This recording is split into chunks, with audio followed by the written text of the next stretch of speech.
Jesus dos Evangelhos entrando em contradição com o suposto apóstolo Paulo. Onde diz que você tem que guardar a lei, né? Mas nenhuma delas para justificar o homem.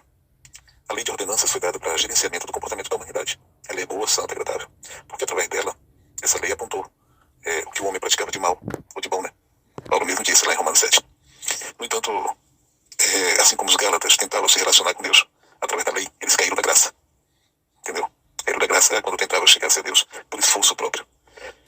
Quando você tenta se relacionar com Deus, santificando essa matéria biológica, ou cumprindo a lei, seja ela de ordenanças, de mandamentos, ou o Código Civil brasileiro, americano, você nega Cristo, tendo em vista que ninguém vai ao Pai senão pelo Filho.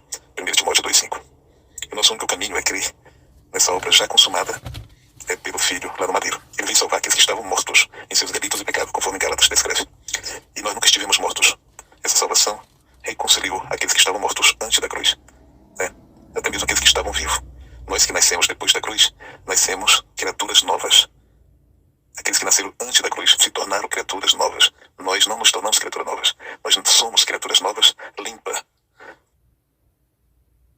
O apóstolo Paulo, ele existiu com o consentimento de Paulo. Fala aí, meu mano leigo, beleza, cara? Bom dia, moleque. Me mostra algum profeta aí, cara, que venha falar da existência de apóstolo Paulo. O apóstolo Paulo, ele existiu com o consentimento de qual profeta, meu mano? Manda pra mim aí.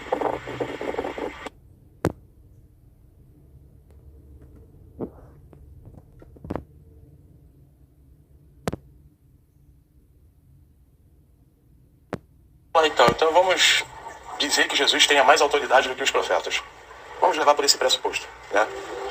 Vamos lá. Então me mostra nos evangelhos aonde que Jesus escolhe o apóstolo Paulo como o 12º apóstolo. Aonde é que está isso? Eu estou falando isso porque vai dizer o seguinte. Em Mateus 19:27 vai estar escrito o seguinte. Então lhes falou Pedro: eis que nós tudo deixamos e te seguimos, tá? Preste atenção aí que dentro da narrativa está falando dos apóstolos. Pedro está falando diretamente com o personagem Jesus, né? E deles seguirem Jesus, correto? Aí depois Pedro vai dizer: o que será, pois, de nós? Aí Jesus vai falar o seguinte para eles, 28. Em verdade vos digo que vós, os que me seguistes, quando na regeneração, tá? Ou seja, o fim e o cumprimento de todas as coisas, né? A grande consumação, correto? Os que me seguistes, quando na regeneração, o Filho do Homem se assentar no trono da sua glória, tá? Isso seria na segunda vinda dele, tá? Mas Paulo não teve, ele teve a humildade de dizer que ele em nenhum momento desejava ser apóstolo, né? Aí ele vai dizer assim, ó, presta atenção no final, ó. Assentar na sua glória também vós quem? Os apóstolos, olha aí, ó. Assentareis em 12 tronos. 12 tronos, para exatamente fazer o quê? Olha o que está escrito, ó, julgar as 12 tribos de Israel. Agora vai vir a minha pergunta. Aonde que o apóstolo Paulo entra como o 12º apóstolo no lugar de Judas? Porque Judas, dentro da narrativa dos evangelhos, vai dizer que ele morre. Então fica só 11 apóstolos. Aonde que Paulo entra aí como 12º, meu mano, para fazer o julgamento das 12 tribos de Israel? Sem malabarismo, Leigo. Eu quero que você... Mas Paulo não teve, ele teve a humildade de dizer que ele em nenhum momento desejava ser apóstolo, né? Porque ele não era digno daquilo. Entendeu? É claro que Paulo ele tinha a qualificação de um apóstolo dos gentios. No entanto, ele disse que não era digno, tendo em vista que ele, na sua ignorância, perseguiu, né? Os cristãos, matou os cristãos, né?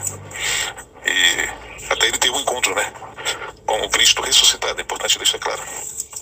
Ele tinha as qualificações porque ele foi chamado diretamente com Cristo, entendeu? Ele recebeu a visão do terceiro céu, entendeu?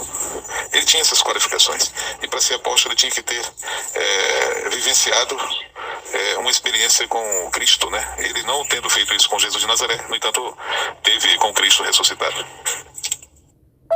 Sem malabarismo, Leigo. Eu quero que você traga uma resposta para mim. Aonde que Jesus nos evangelhos vai escolher Paulo, meu mano? Aonde? Porque ele vai dizer que 12 apóstolos vai fazer o julgamento das 12 tribos de Israel, cara. Correto? Aonde? Aonde isso? Porque em Atos dos Apóstolos vai dizer que quem entra no lugar de Judas é Matias, meu mano. Para poder completar os 12 apóstolos. Completar o número de 12 apóstolos, meu mano. Ué, Jesus falou de 13 apóstolos? Foi isso, cara? Foi isso? Se Jesus falou de 13 apóstolos, ué, o julgamento não são 12? Para julgar as 12 tribos de Israel? Não são 12 tronos, meu camarada? Diz aí pra mim. Pois aí onde tá, viu, Alex? Você vê, né? A mesma história que Jesus também era mentiroso, está na Bíblia. Esses vão ficar até a minha volta. Ele voltou? E os homens estão vivos? Não. 2000 anos atrás. Quem está vivo daquela época? Rapaz, você não acha realidade nessa Bíblia, não. Esses aqui vão ficar à espera dele até a volta dele. Só sabe depois de morto, porque depois morta todo mundo, não só é aqueles. Esses vão ficarem aqui vivo, quer dizer que é vivo, né? Até a volta dele, quem está vivo?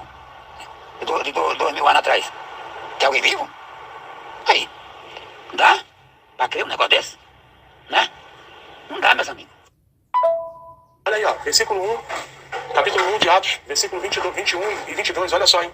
Para ser escolhido como apóstolo, tinha que haver duas condições, ó. Olha aí, ó. É necessário, pois, que dos homens que nos acompanharam todo o tempo que o Senhor Jesus andou entre nós, ou seja, tinha que estar com eles, junto com eles, para poder ver, né, acompanhar Jesus enquanto ele pregava o Evangelho. É a primeira condição. A segunda, versículo 22, ó. Começando no batismo de João até no dia em que dentre nós foi levado às alturas. Um destes se torna testemunha conosco na sua ressurreição. A segunda condição tinha que ser testemunha na ressurreição de Jesus e ver Jesus subindo aos céus, cara. Chega no verso 26, ó.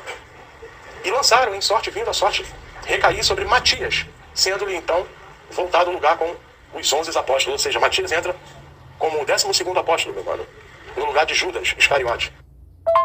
Que entra aqui em Mateus capítulo 19, onde o próprio Jesus vai dizer o seguinte: isso aqui, Jesus vai falar de um acontecimento muito depois da suposta crucificação dele na cruz, pô.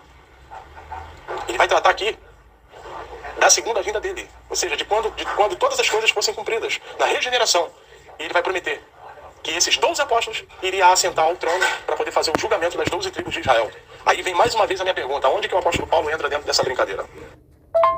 O apóstolo Paulo, né, teria que entrar ali como 13º apóstolo. Olha, agora são 13 tribos, é isso? Vai fazer um julgamento de 13 tribos de Israel? Aí, galera, pra vocês verem, não preciso nem ter necessidade nenhuma de usar o meu ateísmo, hein? Eu debatendo com o leigo aí, ó. Peguei meu ateísmo, guardei dentro da gaveta e fui só de Bíblia com ele. Cadê ele? Fugiu, foi embora. Foi embora. Mas por que ele meteu o pé? Porque ele sabe que aqui o caldo é grosso, né? Sabe que as perguntas aqui são perguntas difíceis de responder, se não impossíveis de responder, né? Porque tem que fazer muito malabarismo, né? Tem que fazer muita lavagem mental, né? Pra poder tentar responder dentro de uma lógica, né? Coerentemente as minhas perguntas, né? As minhas indagações, né? Aí, papo reto. É piada, né, cara? Pra vocês verem, né? O cara meteu o pé, ó, do debate. Bom dia, Alexandre. Bom dia, grupo. Agora sim, agora o assunto ficou sério, pô. E eu vou dar mais uma engrossadinha nesse caldo aí. Eu vou citar aquele texto de Jesus falando para os discípulos, ainda vivo, falando para os discípulos que mais um pouco e vós me vereis, mas o mundo não me verás mais. O mundo não me verás mais. Porra, Paulo ainda era perseguidor, né? Partindo do pressuposto que esse Paulo aí existiu. Ele era, na história, na narrativa, ele é perseguidor de cristão. Então, ele é do mundo. Como é que ele tem um encontro com Jesus lá no caminho de Damasco? Jesus conversa com ele ali. Se o próprio Jesus disse que o mundo não o veria mais. E aí Paulo do mundo vê ele ali no caminho de Damasco. Aí talvez alguém vai dizer assim: ah, não, mas ele não viu, ele só viu uma luz forte. Não interessa, mas ele conversou ali. Aí eu vou dar um exemplo. Uma pessoa está falando comigo, né, do outro lado do muro. Mas ela está falando comigo e eu sei que ela está ali. Só por causa de não vir aqui algum malabarista, né? Então, como é que Paulo viu Jesus ali, se Jesus disse que o mundo não o veria mais?